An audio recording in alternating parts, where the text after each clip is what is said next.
ఉమ్మడి ఖమ్మం జిల్లాపై మోంతా తుఫాన్ ఎఫెక్ట్ పడింది. భారీ వర్షాలకు పంట పొలాలు నీట మునిగాయి. దీంతో రైతులు లబోదిబోమంటున్నారు. ప్రభుత్వమే తమను ఆదుకోవాలంటున్నారు. మరింత సమాచారాన్ని మా ప్రతినిధి రజనీకాంత్ అందిస్తారు.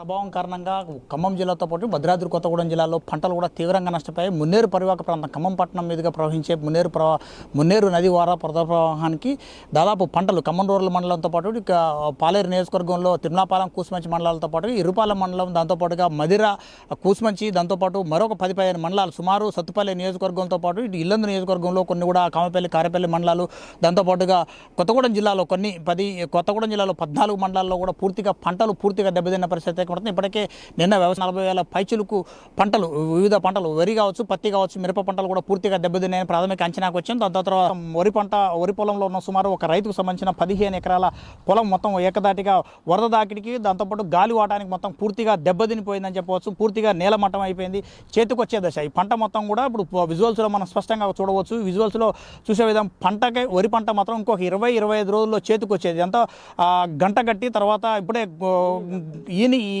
మొత్తం వరి ఎన్నులు ఈనిన పరిస్థితి కనబడుతుంది. ఇదన్నిటి కూడా ఇంకో 20-25 రోజుల్లో పంట చేతికి వచ్చే దశలో ఉంది. ఒక్కొక్క ఎకరానికి సుమారు 30,000-40,000 వేల పెట్టుబడులు కూడా పెట్టారు. మరో మోంతా తుఫాన్ దెబ్బకు మాత్రానికి మున్నేరు పరివాహక ప్రాంతం, మున్నేరుకు ఆనుకున్న పొలాలు మొత్తం పూర్తిగా నేలమట్టం అయిపోయినాయి. ప్రస్తుతం విజువల్స్ కూడా కొంతమంది రైతులు మనకు అందుబాటులో ఉన్న వాళ్ళని అడిగి తెలుసుకునే ప్రయత్నం. వాళ్ళు మనకి సర్వే చేయడానికి ఏ అధికారులు రాలేదు, ఏ ఊరు రాలేదు, అధికారులు ఎవరు రాలేదండి. పొలం మాకు 10 ఎకరాలు ఉంది. మేము ఒక 20 ఎకరాలు కౌలు తీసుకున్నాం. 10 ఎకరాలు మొక్కజొన్న మేలు వేసినాం ఆడమొగ. తర్వాత వరి మొత్తం ఒక 20 ఎకరాలు వేసిన కౌలు తీసుకొని మొత్తం కింద పడిపోయింది. ఎవరు వచ్చి పడుచుకున్న లేరు, ఎవరు ఆదుకున్న లేరు. ఇంత మటుకి మేము చాలా బాధపడుతున్నాం, తీవ్రంగా నష్టపోయినాం. మమ్మల్ని ఏదైనా చూసి అధికారులు ఆలోచించి మాకు రైతులకి నష్టపరిహారం కట్టేయాలని ఆలోచిస్తున్నాం సార్ గవర్నమెంట్ తరఫున.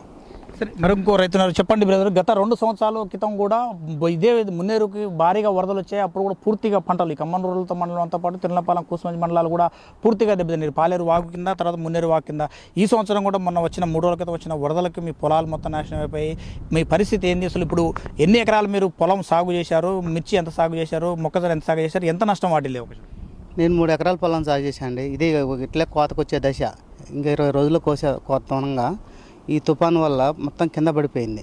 ఇప్పుడు పడిపోవడమే కాకుండా ఇప్పుడు ఈ పైన చూస్తే పచ్చగా ఉన్నది కదా, ఇది మొత్తం కుళ్ళిపోయి ఇది మొత్తం తాలైపోద్ది. ఈ వచ్చిన ఏఓలు అధికారులు ఏం చేస్తారంటే ఈ పైదే పచ్చకున్న చూస్తారు, కింద కుళ్ళిపోయింది చూడ్డు చూసేసి పైరు బాగానే ఉందిగా, ఎకరానికి ఏమవుతుంది, ఆయనకు 4,000-5,000 నష్టం అవుతుంది అని అనుకొని రాసుకొని పోతారు. పోయినసారి పొజిషన్ అదే జరిగింది నాకు. పత్తి 5 అడుగులు పెరిగింది, పత్తి చూస్తే పచ్చగా ఉంది. తీరా పోతా పింద మీద ఎట్లే మునేరు వాగు వచ్చింది, కిలోమీటర్ నెట్టింది వరద.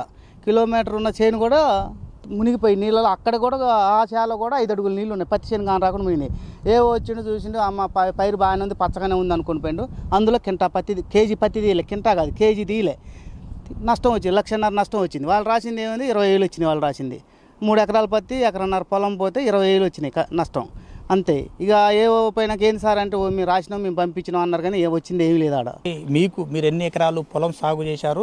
ఎంత నష్టం వాటిల్లింది? ఈ తుఫాన్ ప్రభావం వల్ల ఎంత నష్టం ఉంది? మీకు గతంలో కూడా వరదల వల్ల, ఇదే మున్నేరు తుఫాను వరదల వల్ల కూడా ఇబ్బందులు లేరు. ఇప్పుడు ఏంటి పరిస్థితి? ప్రతి సంవత్సరం నేను ఒక 5-6 ఎకరాలు కౌలుకే తీసుకొని చేస్తాను సార్. నాకున్న భూమి లేదు, చేసేది ఏమీ లేదు. ఆ రైతుల పేరు చెప్పమని చెప్తా, వాళ్ళ పాస్బుక్లు ఏమైనా చూపెట్టడం నా సొంతంగా లేదు భూమి.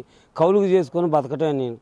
ఇప్పుడు 5 ఎకరాలు కూడా ఏట్లా మునిగి మొత్తం ఈ టైపు చూడండి, ఈ కథలు ఇట్లా చేయండి.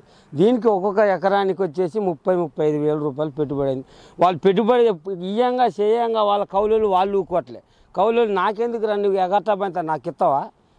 నాకు ఫస్ట్ గొలువు అంటాడు. ఏదో తవ్వడం మాండో తర్వాత తాళబోలు అయితే ఫస్ట్ నాకు గొలిచినాక నువ్వు గొలసపో, తర్వాత లేదంటాడు. మేము వాడికి గొలిచి చూసి చేసేసరికి మాకు అసలు రూపాయి మిగలటాలేదు. లేదా మొన్న పెట్టింది నేను నాటేసింది, పెట్టుబడి పెట్టలేదు, మందులు కొట్టలేదు, కొయ్యలేదు, దానికి ఏం వచ్చింది అనేది కాదు. రేపు ఎల్లుండి అయితే ఇది కోతకే వస్తుంది. ఈ మిషన్ 1,800 రూపాయలు పెట్టి ఆయన దాంట్లోకి యూరియా చల్దామంటే యూరియా లేదు. అంత బాధలు పడుతున్నామండి మేము. సరే, ఓవరాల్గా చూడవచ్చు. దీనికి సంబంధించింది కూడా పంటకు సంబంధించింది నీటిలో మొత్తం 2 రోజుల పాటు నీటిలో మునిగి ఉండటం, తర్వాత కింది భాగం గంట భూమిలో ఉన్న ఏరు భాగం తర్వాత నుంచి పైగా జాన వరకు కూడా ఇదంతా పండు రోగం లాగా వచ్చింది. పండు రోగం వచ్చిన తర్వాత మరో 2 రోజుల తర్వాత కింద ఉన్న ఈ పంట పొలంలో నీళ్లు మొత్తం కూడా ఎండిపోతే ఇదంతా పై భాగం అన్నది కూడా మొత్తం తూరి కింద పడిపోతుంది. అంటే గతంలో మొన్నటి వరకు కూడా యూరియా దొరకని పరిస్థితి. యూరియా విషయంలో ఒక పక్క ఇబ్బందులు ఎదుర్కొన్నాం. ఆ యూరియా ఇబ్బందులు కష్టాలను తొలగిపోయిన ఆ సందర్భంలోనే ఆగాలంగా వచ్చిన మోంతా తుఫాన్ దెబ్బకు మాత్రానికి ఖమ్మం జిల్లాలోని ఉమ్మడి ఖమ్మం జిల్లాతో పాటు కొత్తగూడెం జిల్లాలో రైతులు కూతురం విలవిలలాడే పరిస్థితి అయితే నెలకొన్న పరిస్థితులు ఉన్నాయి. మొత్తంగా ఓవరాల్గా మాకు పంటలకు మాత్రానికి ఒక్కొక్క ఎకరానికి వరి పంటకైతే పత్తి కానీ మొక్కజొన్న పంటలు కూడా పూర్తిగా ధ్వంసం అయిపోయిన పరిస్థితి. వీటన్నిటిని కూడా ఎకరానికి 25,000 నుంచి 30,000 రూపాయలు పెట్టుబడులు కూడా పెట్టాం. 15 నుంచి 20,000 రూపాయలు నష్టపరిహారం ఇస్తే కానీ మేము కోలుకునే పరిస్థితి లేదు. లేని పక్షంలో మాకు ఆత్మహత్యల శరణం అంటూ రైతులు కూడా చెప్తున్న పరిస్థితి. ఇది ఖమ్మం జిల్లా తాజా పరిస్థితి. శంకర్తో రజనీకాంత్.